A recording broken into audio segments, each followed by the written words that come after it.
नमस्कार विद्यार्थी मित्रांनो, मी अर्चना पाटील आपले आजच्या या व्हिडिओमध्ये स्वागत करते। आज आपल्याला इयत्ता 6वी विषय मराठी पाठ क्रमांक 10 बाबांचं पत्र हा पाठ अभ्यासायचा आहे। या पाठाचे लेखक एकनाथ आव्हाड आहेत। बच्चों, आज हमें कक्षा 6 विषय मराठी पाठ क्रमांक 10 बाबांचं पत्र इस पाठ का अध्ययन करना है। इस पाठ के लेखक एकनाथ आव्हाड है। मित्रांनो, या पाठात बाबांनी वैष्णवीला लिहिलेलं एक पत्र आहे। या पत्राच्या द्वारे ते तिला समजावून सांगत आहेत। बच्चों, इस पाठ में बाबा मतलब पिताजी ने वैष्णवी को एक पत्र लिखा है। इस पत्र के माध्यम से वो उन्हें समझाना चाहते हैं। अपन पाठ अभ्यासूया। पाठ क्रमांक 10 बाबांचं पत्र। मित्रांनो, जर आपण पाठामधील हे काही चित्रे पाहिले तर आपल्याला ह्या चित्रावरून असे समजत आहे की बघा, येथे आपल्याला चित्र दिसत आहे। या चित्रामध्ये एक व्यक्ती आपल्याला पत्र लिहिताना दिसत आहे, म्हणजेच हे वैष्णवीचे वडील आहेत आणि हे वैष्णवीचे वडील तिला पत्र लिहित आहेत। येथे आपल्याला वैष्णवी दिसत आहे। वैष्णवी ही पत्र वाचत आहे, म्हणजेच वडिलांनी जे वैष्णवीला पत्र लिहिलेले आहे तेच पत्र येथे वैष्णवी वाचत आहे। या मुलीचे नाव वैष्णवी आहे।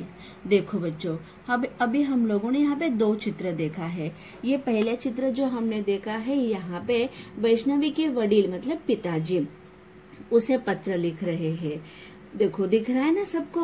और यहाँ पे वैष्णवी को पत्र मिला है। वैष्णवी उसी पत्र का वाचन कर रही है। तो चलो हम लोग भी क्या करते हैं, उस पत्र में क्या लिखा है वो देखते हैं। येथे बघा, प्रिय वैष्णवी, अनेक शुभ आशीर्वाद। मी कामात पुरता गुरफटलो होतो, म्हणून पत्र पाठवायला उशीर होत आहे। तुझ्या आईने मला दूरध्वनीवरून सांगितले की तुला 6 मायचा गणिताचा पेपर खूपच कठीण गेला, म्हणून तू खूप निराश झाली आहेस। पेपरहून घरी आल्यानंतर त्या दिवशी तू रडतही होतीस। मला वाटलं दूरध्वनीवरून तुझ्याशी बोलण्यापेक्षा तुला पत्र लिहूनच तुझ्याशी हितगुज करावं, म्हणून तुझ्यासाठी हे पत्र लिहित आहे। येथे आपल्याला दिसत आहे की प्रिय वैष्णवी, अनेक शुभ आशीर्वाद। येथे वडिलांनी पत्र लिहिलेले आहेत आणि वडील हे आपल्यापेक्षा मोठे असतात, म्हणून ते आपल्याला आशीर्वाद देतात। म्हणून इथे प्रिय वैष्णवी, अनेक शुभ आशीर्वाद, म्हणजेच येथे वडिलांनी मुलीला आशीर्वाद दिलेले आहेत। मी कामात पुरता गुरफटलो होतो, म्हणजे मी कामामध्ये गुरफटलेलो होतो। गुरफटणे म्हणजेच काय तर गुंतून राहणे, मग्न राहणे। तिचे वडील हे कामामध्ये गुंतलेले होते, म्हणून त्यांना पत्र पाठवायला उशीर झालेला आहे। येथे वडील मुलीला सांगतात की मी कामामध्ये गुरफटलो होतो, म्हणून पत्र पाठवायला उशीर झाला। तुझ्या आईने मला दूरध्वनीवरून सांगितले। दूरध्वनी म्हणजेच काय, टेलिफोन। आईने दूरध्वनीवरून सांगितले की 6 मायचा गणिताचा पेपर खूपच कठीण गेला। म्हणजेच वैष्णवीला कोणता पेपर कठीण गेला, तर वैष्णवीला गणिताचा पेपर कठीण गेला। आता 6 मायचा म्हणजेच काय, की जी दिवाळीच्या अगोदर आपली परीक्षा होते ती परीक्षा। आता त्या परीक्षेमध्ये वैष्णवीला गणिताचा पेपर हा खूपच कठीण म्हणजेच काय तर अवघड जाणे। वैष्णवीला गणिताचा पेपर हा खूपच कठीण गेला, म्हणून तू फार निराश झाली आहेस। आता निराश होणे म्हणजे दुःखी होणे, उदास होणे किंवा खिन्न होणे। आता येथे वैष्णवीला गणिताचा पेपर हा कठीण गेल्यामुळे वैष्णवी ही अतिशय निराश झाली आहे। पुढे तिला वडील सांगतात की पेपरहून घरी आल्यानंतर त्या दिवशी तू रडतही होतीस। आता तिला गणिताचा पेपर हा कठीण गेल्यामुळे ती घरी आल्यानंतर खूप रडत होती। मला वाटलं दूरध्वनीवरून तुझ्याशी बोलण्यापेक्षा तुला पत्र लिहूनच तुझ्याशी हितगुज करावं, म्हणून तुझ्यासाठी हे पत्र लिहित आहे। आता वडिलांना कळाले की आईने वडिलांना सांगितले की वैष्णवीला हा गणिताचा पेपर हा खूपच कठीण गेला, त्यामुळे वैष्णवी ही रडत होती. म्हणून तुझ्या वडिलांना काय वाटते की दूरध्वनीवरून बोलण्यापेक्षा तिला पत्र पाठवावं आणि त्या पत्राच्या माध्यमातून तिच्याशी बोलावं, हितगुज करावं. आता हितगुज करण्याचा अर्थ मनातील भावना व्यक्त करणे, म्हणजे एकमेकांना आपल्या मनातल्या भावना सांगणे. म्हणून तिचे वडील काय करतात, तिला इथे पत्र पाठवतात. देखो बच्चों, हमने यहाँ पे क्या पढ़ा है कि वैष्णवी के वडील उसको पत्र भेज रहे, पिताजी उसको पत्र भेज रहे, इसलिए वो हमसे बड़े होते हैं, इसीलिए वो हमें क्या करते हैं, आशीर्वाद देते हैं, इसीलिए यहाँ पे आशीर्वाद लिखा गया है. आगे पिताजी कहते हैं पत्र में कि पिताजी काम में मग्न थे, उनके पास बहुत सारा काम था, इसीलिए उनको पत्र भेजने में उशीर मतलब क्या लेट हो गया. और आई मतलब क्या, माता, वैष्णवी की माँ. वैष्णवी की माँ ने फोन से बताया था कि वैष्णवी को 6 मई का मतलब क्या, फर्स्ट सेमेस्टर का एग्जाम जो दिवाली के पहले हमारा होता है, प्रथम सत्रांत परीक्षा का, तो वहाँ उसमें गणित का पेपर उसको कठिन जाता है, मतलब हार्ड जाता है, इसीलिए वो क्या करती है, एकदम निराश हो जाती है, उदास हो जाती है. और पेपर के बाद जब वो घर पे आती है तो घर पे आने के बाद वो रोने भी लगती है. तो ये सारी बातें उसकी माँ उसके पिताजी को फोन पे बताती है. तो उसके पिताजी को क्या लगता है कि अगर मैं मतलब फोन पे समझाने से अच्छा मैं उसको पत्र लिखता हूँ और पत्र के माध्यम से मैं उसको समझाता हूँ, इसीलिए उसके पिताजी क्या करते हैं, उसे पत्र लिखते हैं. आता आपण पुढे पाहूया. अगं वैष्णवी, गणिताचा पेपर कठीण गेला म्हणून गणितानंतर असलेल्या विषयांचे पेपर अवघडत जाणार असे होत नाही ना. मग त्या गोष्टीचा विचार करत बसल्याने उरलेल्या पेपरवरही त्याचा विपरीत परिणाम होतो.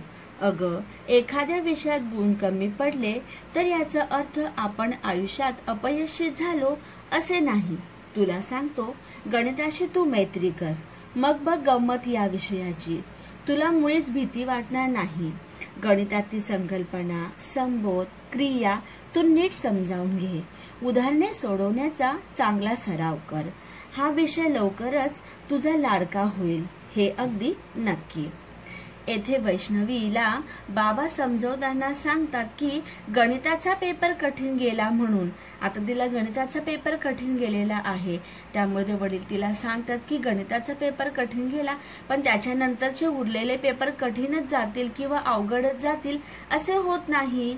जर तू त्याच गोष्टीचा विचार करत बसली, म्हणजे जर तू घरी रडत बसली तर तू अभ्यास करू शकणार नाही, आणि डोक्यामध्ये तेच विचार असले तर तू बाकीच्या विषयांचा अभ्यास कसा करशील. मग ते वडील समजून तिला सांगतात की तू जर त्याच गोष्टीचा विचार करत बसली तर बाकीच्या पेपरवर त्याचा विपरीत परिणाम होईल. आता विपरीत म्हणजेच काय, वाईट परिणाम होईल, म्हणजे तिचे अभ्यासाकडे लक्ष लागणार नाही, मग ती पेपरही व्यवस्थित लिहू शकणार नाही, म्हणजेच काय तर बाकीच्या पेपरवर त्याचा विपरीत परिणाम होईल.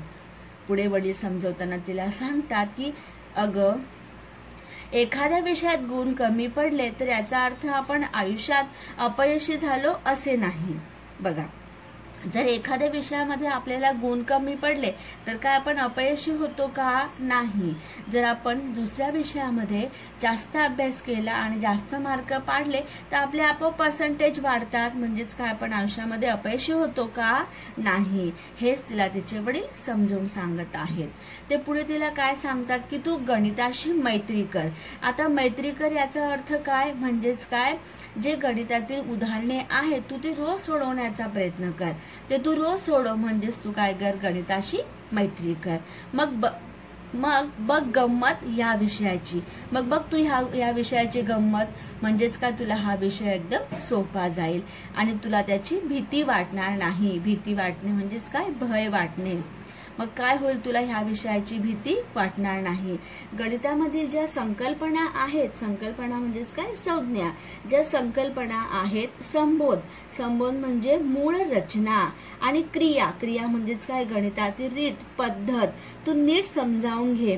म्हणजे गणितामधील ज्या संकल्पना आहेत, जे संबोध आहेत, ज्या क्रिया आहेत, जे सोडवण्याची पद्धत आहे, जर तू ती नीट समजावून घेतली आणि उदाहरणे सोडवण्याचा चांगला सराव कर, जी उदाहरणे आहेत गणितामध्ये ते सोडवण्याचा तू सराव कर, म्हणजेच काय, ती उदाहरणे रोज सोडवण्याचा तू प्रयत्न कर. मग हा विषय काय होईल, तुझा लाडका होईल. म्हणजेच लाडका होईल म्हणजेच काय, आवडता होईल. हे अगदी नक्की. अशा प्रकारे येथे वडील तिला गणित या विषयाबद्दल समजून सांगत आहेत. देखो बच्चों, इसमें उसके पिताजी उसे क्या कहते हैं कि अगर आपको गणित का पेपर हार्ड जाता है, मतलब उसको कठिन गया है गणित का पेपर, तो अगर गणित का पेपर उसको हार जाता है और वही पेपर का अगर वो विचार करती है, उसी के बारे में सोचती है, तो क्या होगा, उसके आगे के पेपर उसे अच्छे जाएंगे क्या, आसान जाएंगे क्या, नहीं, वो उसी का विचार करते बैठेगी. तो उससे क्या होगा, उसके जो बाकी के पेपर है उस पेपर के ऊपर उसका विपरीत मतलब बुरा असर होगा. साथ ही साथ उसके वडील उसको समझाते हुए क्या कहते हैं कि अगर आपको कोई विषय में कम मार्क्स मिलते हैं, या गणित हो या कोई भी विषय, अगर कोई भी विषय में अगर हमें कम मार्क्स मिलते हैं तो हम हमारे जीवन में, आयुष्य में हम अपयशी होते हैं क्या, असफल होते हैं क्या, नहीं. अगर गणित का पेपर उसे हार गया है तो उसे उसके पिताजी कहते हैं कि तू गणित से दोस्ती कर. मैत्री कर मतलब क्या, दोस्ती कर. अब दोस्ती करना इसका अर्थ क्या है, मतलब जो उदाहरण है वो उदाहरण उसको रोज के रोज सॉल्व करना है. तो उसको गणित की भीति मतलब क्या, भय, डर, तो उसे गणित का डर नहीं लगेगा, वो अपने आप डर निकल जाएगा. अब गणित में जो संकल्पना है, संबोध है, क्रिया है, मतलब जो कंसेप्ट है, जो पद्धत है, अगर वो अच्छी तरह से उसको समझ लेगी और रोज गणित के जो उदाहरण है, मतलब जो प्रश्न दिए गए हैं उसका वो अच्छे से सराव करेगी, मतलब रोज उसको अगर वो हल करती है तो उसका गणितीय विषय लाड़का मतलब क्या, आवड़ता विषय, मतलब उसको गणितीय विषय अच्छा लगने लगेगा. इस तरह से यहाँ पे उसके वडील उसको समझाते हैं. पुढे पाहूया. बाळा, आणखीन एक तुला सांगतो, परीक्षेतील गुण किंवा श्रेणी महत्वाची आहेच, पण त्याही पेक्षा आपल्या आंतरिक गुणांची वाढ करणे हे अधिक महत्वाचे आहे. तू गोष्टी छान सांगतेस, चित्र उत्तम काढतेस आणि सुंदर नृत्यही करतेस. हे सारं सुरू ठेव.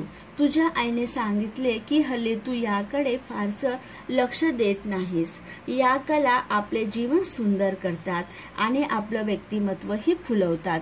त्यामुळे प्रत्येकाने एखादी तरी कला जोपासली पाहिजे. स्वतःमधील गुणांची वाढ करायला तुला अनेक संधी मिळतील, त्यांचा तू पुरेपूर उपयोग करून घे. बाबांनी सांगितलेले ऐकून त्याप्रमाणे तू वागशील याची मला खात्री आहे. आता पुढे तिला वडील समजून सांगताना काय सांगत आहे की तुला मी अजून एक गोष्ट सांगतो, म्हणजेच कोणती, की परीक्षेतील गुण आणि श्रेणी महत्वाची आहे. म्हणजे आपल्याला परीक्षेमध्ये जे गुण पडतात, जे मार्क पडतात, आणि श्रेणी म्हणजेच काय, दर्जा, जे गुण आणि जी श्रेणी आपल्याला मिळते ती महत्वाची आहेच. त्या गुणांवर, त्या श्रेणीवरच आपल्याला पुढे जाऊन नोकरी मिळत असते. पण त्याही पेक्षा आपल्या आंतरिक गुणांची वाढ करणे हे अधिक महत्वाचे आहे. वडील तिला समजून सांगत आहे की आपल्यामध्ये जे आंतरिक गुण असतात, आता आंतरिक गुणांमध्ये कोणकोणत्या गोष्टींचा समावेश होतो, तर बघा, जसे कुणाला चित्र छान काढता येते, तर कुणाला रंग छान भरता येतो, तर कुणाला गाणी छान गाता येतात, तर कुणाला छान डान्स करता येतो, तर कुणाला छान निबंध लिहिता येतो, किंवा कुणाला भाषण छान करता येते. तर हे काय आहे, आपले आंतरिक गुण आहेत. तुमच्यामध्ये सुद्धा आहेत ना आंतरिक गुण. तुमचे आंतरिक गुण पाहूनच आम्ही तुम्हालाही भाषणामध्ये, निबंधामध्ये किंवा डान्समध्ये, चित्रकलेमध्ये घेत असतो. म्हणजेच हे काय आहेत, आपले आंतरिक गुण आहेत. आणि या आंतरिक गुणांची वाढ करणे सुद्धा महत्वाचे आहे. पुढे तिला वडील सांगतात की तू गोष्टी सुद्धा छान सांगतेस, चित्र उत्तम काढतेस आणि सुंदर नृत्यही करतेस. म्हणजे वैष्णवीच्या अंगी कोणकोणते आंतरिक गुण आहेत, तर वैष्णवी काय करते, गोष्ट सुद्धा छान सांगते आणि चित्रही छान काढते, त्याचबरोबर नृत्य म्हणजेच काय, ती डान्स सुद्धा छान करते. हे तिचे आंतरिक गुण आहेत. वडील सांगतात की हे सारं तू सुरू ठेव. म्हणजे तुझ्यामध्ये जे आंतरिक गुण आहेत त्या गुणांना तू सुरूच ठेव, म्हणजे तू याची प्रॅक्टिसही करत जा. तुझ्या आईने सांगितले की तू हल्ली याकडे फारसं लक्ष देत नाही, म्हणजे वैष्णवी ह्या गोष्टींकडे सुद्धा ती लक्ष देत नाही. का? कारण की ती नाराज झालेली आहे, तिला गणिताचा पेपर हा कठीण गेलेला आहे. या कला आपले जीवन सुंदर करतात आणि आपलं व्यक्तिमत्वही फुलवतात. आता व्यक्तिमत्व म्हणजे गुण वैशिष्ट्यपूर्ण व्यक्तित्व. बघा, आता आपल्यामध्ये तुमच्यामध्ये जर हे गुण असतील तर आम्हीही तुम्हाला भाषणामध्ये, निबंधामध्ये, चित्रकले स्पर्धेमध्ये घेतो ना. म्हणजेच काय की ह्या कला काय करतात, आपले जीवन सुंदर करतात आणि आपलं व्यक्तिमत्वही फुलवतात. त्यामुळे प्रत्येकाने एखादी तरी कला जोपासली पाहिजे. म्हणून तिचे वडील काय सांगतात की प्रत्येकाच्या अंगी कला असतात आणि त्या प्रत्येकाने त्या कला जोपासल्या पाहिजे. स्वतःमधील गुणांची वाढ करायला तुला अनेक संधी मिळतील. बघा, आपल्यामध्ये जे आंतरिक गुण असतात ते गुणांची वाढ करण्यासाठी स्वतःमधील म्हणजे आपल्या स्वतःमध्ये जे गुण असतात त्या गुणांची वाढ करण्याला आपल्याला संधी मिळत असते. स्टेजच्या माध्यमातून जेव्हा आपल्या शाळेमध्येही स्पर्धा असतात तेव्हा तुमच्यामध्ये जे आंतरिक गुण असतात ते गुण पाहून आम्हीही तुम्हाला संधी देत असतो. म्हणजेच काय मित्रांनो, आपल्यामध्ये जे गुण असतात त्या गुणांची वाढ करायला आपल्याला संधी मिळत असते. त्याचा तू पुरेपूर उपयोग करून घे. वडील सांगतात की ह्या संधींचा तू काय कर, पूर्णपणे उपयोग करून घे. आता तुला बाबांनी जे सांगितलेले आहे त्याप्रमाणे तू वागशील याची मला खात्री आहे. खात्री म्हणजेच काय, विश्वास आहे. बाबा तिला काय सांगतात की तुला आतापर्यंत मी जे समजवलेले आहे, तू जे ऐकलेले आहे, तू तसं वागशील याची मला खात्री आहे. देखो बच्चों, हमने इसमें क्या पढ़ा कि बाबा उससे क्या कहते हैं कि हमें परीक्षा में, एग्जाम में जो गुण मिलते हैं, जो श्रेणी मिलती है वो महत्वपूर्ण है, जो मार्क्स हमें मिलते हैं वो महत्वपूर्ण है ये। उसके साथ साथ हमारे अंदर जो आंतरिक गुण है, अब आंतरिक गुण मतलब कौन कौन से, देखो कोई अच्छा भाषण करता है, कोई अच्छा निबंध लिखता है, तो कोई अच्छा डांस करता है, या कोई अच्छी कहानी सुनाता है, या कोई अच्छा चित्र बनाता है, उसमें रंग भरता है। ये सारे क्या है, हमारे आंतरिक गुण है। तो वडील उसे क्या कहते हैं कि जो हमारे अंदर, जो आपके अंदर जो आंतरिक गुण है वो भी महत्वपूर्ण है। अब वैष्णवी के अंदर कौन कौन से आंतरिक गुण है, तो वैष्णवी गोष्ट मतलब कहानी वो अच्छे से बताती है, चित्र भी अच्छा निकालती है, साथ ही साथ वो अच्छे से डांस भी करती है। तो ये क्या है, वैष्णवी के आंतरिक गुण है। वडील उसे क्या कहते हैं कि ये आंतरिक गुण का तू सराव करना, मतलब जो आप चित्र निकालते हो, कहानी सुनाते हो, डांस करते हो, वो भी आपको चालू रखना है। और आई ने हम बताया है, मतलब माँ ने वडील को क्या कहा है कि ये वैष्णवी क्या करती है, अब इस बात पे ऊपर ज्यादा ध्यान नहीं दे रही है। देखो वडील क्या कहते हैं कि ये जो कला है हमारे अंदर, उससे हमारा जीवन सुंदर बनता है और हमारा व्यक्तिमत्व भी फूलता है। अब व्यक्तिमत्व फूलता है मतलब क्या, खिलता है। जैसे आप लोग भाषण अच्छा देते हो, निबंध अच्छा देते हो, डांस अच्छा करते हो, तो जब हमारे स्कूल में कॉम्पिटिशन्स होते हैं तब हम लोग आपको लेते हैं, तो उससे क्या होता है, आपका जीवन भी सुंदर बनता है और आपका व्यक्तिमत्व भी खिलने लगता है। त्यामुळे प्रत्येकाने, उसके वडील क्या कहते हैं, इसीलिए जिस व्यक्ति के अंदर जो कला है उस कला को उसे निखारना है, मतलब आगे उसको बढ़ाना है। अब स्वतःमधील गुणांची वाढ करायला, हमारे अंदर जो गुण होते हैं उस गुण को आगे बढ़ाने के लिए हमें बहुत सारी संधि मिलती है। स्टेज के माध्यम से हमें मौका मिलता है। संधि मिलने मतलब क्या, मौका मिलना। हमें स्टेज के माध्यम से मिलता है, जैसे आप लोगों में से कोई अच्छा चित्र बनाता है और जब कॉम्पिटिशन से आते हैं तो हम लोग आपका नाम लेते हैं, मतलब आपके अंदर जो कला है, जो गुण है, उसको निखारने के लिए आपको संधि मिलती है, चांस मिलती है। तो हमें क्या करना चाहिए, उसका उपयोग करना चाहिए। बाबा कहते हैं कि अभी मैंने आपको जो जो समझाया होगा आप उसी तरह से अपना बिहेवियर करोगे, मतलब जो आपके दिमाग में है, मन में है कि जो गणित का पेपर मुझे हार्ड गया है, अब उसको आप निकाल दोगे मन से, और वैसे ही जैसे मैंने आपको समझाया है आप वैसे ही रहोगे, ऐसे मुझे विश्वास है। पुढे बाबा सांगतात, दिवाळीच्या सुट्टीत मी गावी येणार आहे, मग आपण खूप मजा करू, किल्ले बांधू, कंदील तयार करू, गप्पा मारू आणि दिवाळीचा फराळही खाऊ. खाऊवरून एक गोष्ट आठवली मला, या दिवाळीत गावी येताना तुझ्या आवडीचा खाऊ घेऊन येणार आहे. कुठला ते तू ओळखला असशीलच, तुझा पुस्तकांचा खाऊ. गावी येताना मी तुझ्यासाठी गोष्टींची अनेक पुस्तके घेऊन येणार आहे. वाचून बघ तू, खूप आवडतील तुला. बरं, आता थांबतो, बाकी सारे भेटीअंती बोलू. बाबा तिला पुढे सांगतात की दिवाळीच्या सुट्टीमध्ये मी गावी येणार आहे, मग आपण खूप खूप मजा करू. आता मजा करू म्हणजेच काय, इकडे तिकडे फिरणे, इथे जाऊ तिथे जाऊ, वस्तू खरेदी करू, असे आपण काय करू, खूप मजा करू. आणि किल्ले बांधू, कंदील तयार करू. आपण कंदील तयार करत असतो ना, तशा प्रकारचे आपण कंदील तयार करू आणि गप्पाही मारू. आणि दिवाळीचा फराळ, आता आई घरामध्ये जे दिवाळीच्या वस्तू बनवते, लाडू, चकली, करंजी, हे दिवाळीचे फराळी आपण खाऊ. आता खाऊवरून एक गोष्ट आठवली बाबांना. आता खाऊवरून एक गोष्ट आठवते. कोणती गोष्ट? या दिवाळीत गावी येताना तुझ्या आवडीचा खाऊ घेऊन येणार आहे. आता तिच्या आवडीचा खाऊ, बाबा तिला काय सांगतात की मला खाऊवरून एक गोष्ट आठवली. जेव्हा मी दिवाळीत गावी येईल तेव्हा तुला तुझ्यासाठी तुझ्या आवडीचा खाऊ घेऊन येणार आहे. त्याचा आवडीचा कोणता खाऊ? तर पुस्तकांचा खाऊ. लक्षात ठेवा, तिच्या आवडीचा कोणता खाऊ आहे? तर पुस्तकांचा खाऊ. वडील सांगतात की जेव्हा मी गावी येईल तेव्हा गावी येताना तुझ्यासाठी मी खूप सारे पुस्तके घेऊन, अनेक पुस्तके, खूप पुस्तके तुझ्यासाठी मी घेऊन येणार आहे.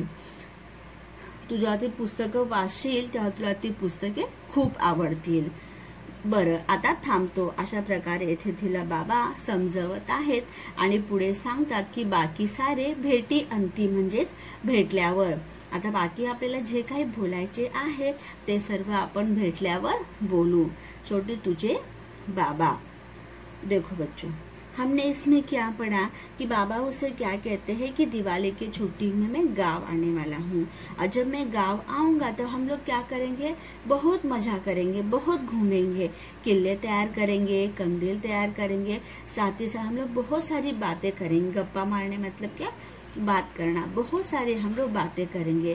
और दिवालीचा फराळ मतलब मम्मी हमारे घर में जो दिवाली में लाडू, करंजी, चकली बनाती है ना, वो फराळ, वो भी हम लोग बहुत सारा खाएंगे. अब खाने पे से बाबा को एक बात याद आती है, खाऊ पे से मतलब चीज पे से बाबा को एक बात याद आती है. कौन सी? बाबा क्या कहते हैं कि जब मैं दिवाली में गांव आऊंगा तब मैं आपके पसंद का खाऊ लेकर आऊंगा. अब उसे बोलते हैं कि कौन सा खाऊ, कौन सी चीज याद आई आपको? तो वो कौन सी चीज है? पुस्तक वाले, मतलब उसे पुस्तक पढ़ने के लिए अच्छा लगता है. तो बाबा बोलते हैं कि मैं तेरे लिए पुस्तक का खाऊ लेके आऊंगा, तो उसे पढ़ना. अगर आप उस पुस्तकों को पढ़ोगे आप तो आपको वो अच्छे लगेंगे. तो इस तरह बाबा उसे यहाँ पे समझाते हैं और बाबा उसको आगे कहते हैं कि ठीक है, अब जो भी हम लोगों को बात करना है वो हम लोग जब मिलेंगे तब हम लोग बात करेंगे. यहाँ पे तुझे बाबा, इस तरह से यहाँ पे बाबा उसको समझाते हैं इस पत्र के माध्यम से. या पाठात आलेले काही शब्दार्थ व त्यांचे अर्थ पाहूया. पुरता, पूर्णपणे. गुरफटलो, गुंतून राहिलो. दूरध्वनी, टेलिफोन. निराश, नाराज. हितगुज, मनातील भावना. अवघड, कठीण. विपरीत, वाईट. अपयशी, अयशस्वी. संकल्पना, संज्ञा. संबोध, मूळ रचना. क्रिया, गणितातील रीत. सराव, अभ्यास. श्रेणी, दर्जा. आंतरिक गुण, अंगभूत गुण. वाढ, वृद्धी. हल्ली, आताच्या घडीला. व्यक्तिमत्व, गुण वैशिष्ट्यपूर्ण व्यक्तित्व. पुरेपूर, पूर्ण. खात्री, विश्वास. फराळ, दिवाळीचा खाऊ. भेटीअंती, भेटल्यावर. अशा प्रकारे आज आपण बाबांचं पत्र हा पाठ अभ्यासला आहे. आता तुम्हाला काय करायचे आहे, फळ्यावर आपण जे शब्दार्थ पाहिले ते शब्दार्थ तुम्हाला तुमच्या वहीत लिहायचे आहे। धन्यवाद बच्चों, मिलते हैं हम अगले वीडियो में।